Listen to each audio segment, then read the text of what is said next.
Hi, I'm Molly Unger. I teach history at the University of the Fraser Valley in Abbotsford, British Columbia.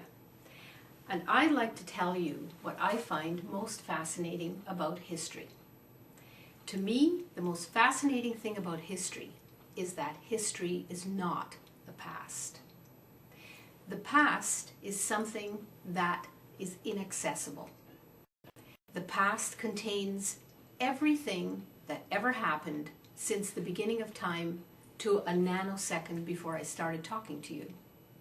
The past contains everyone that ever lived, all the languages that have ever been spoken or invented, all the thoughts that people might have had, thoughts that perhaps were never spoken, every word that was ever written, all the poems that were ever composed, all the music that was written, all the music that was ever played.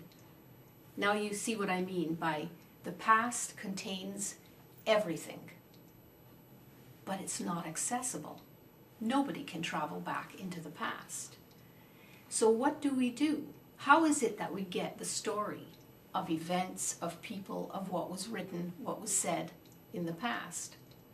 That's the historian's job. The historians create history.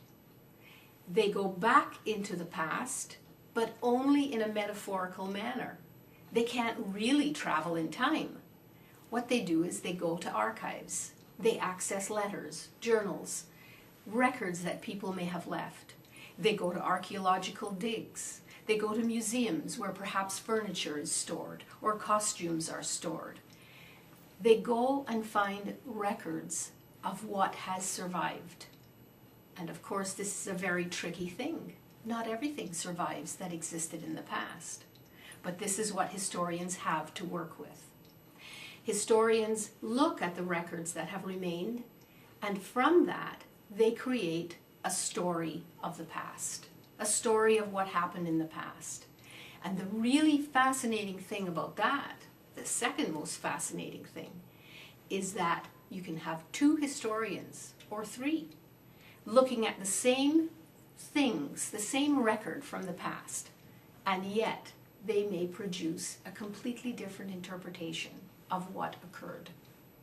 It depends when they are creating this interpretation, and it depends what their biases are. It depends what their philosophies are. It depends what they're personally interested in. Some historians are interested only in certain events, others in other events. So that if there's nothing written about something in particular, it's because nobody wanted to, or nobody could find any evidence about that particular person or event. So that's what makes history so fascinating, because it's a story that's created by people, and it's a story about what happened in the past, an interpretation of what happened in the past. So that, to me, is the most fascinating part of history, that relationship. History is not the past, and history is a continuous search. It's like a detective story, a continuous search for what happened, who said what, who was where, and when. And of course, the most extraordinary thing is that history is constantly being not just rewritten, but new things are being discovered every day, so that the story of what happened in the past becomes more and more complicated, more and more detailed every day. And that's what interests me. Everything about what happened in the past and who lived in the past and what they thought about their existence, because that speaks to us. Human activity in the past or in the present speaks to us as human beings. And that's what I find really fascinating about history. Thank you.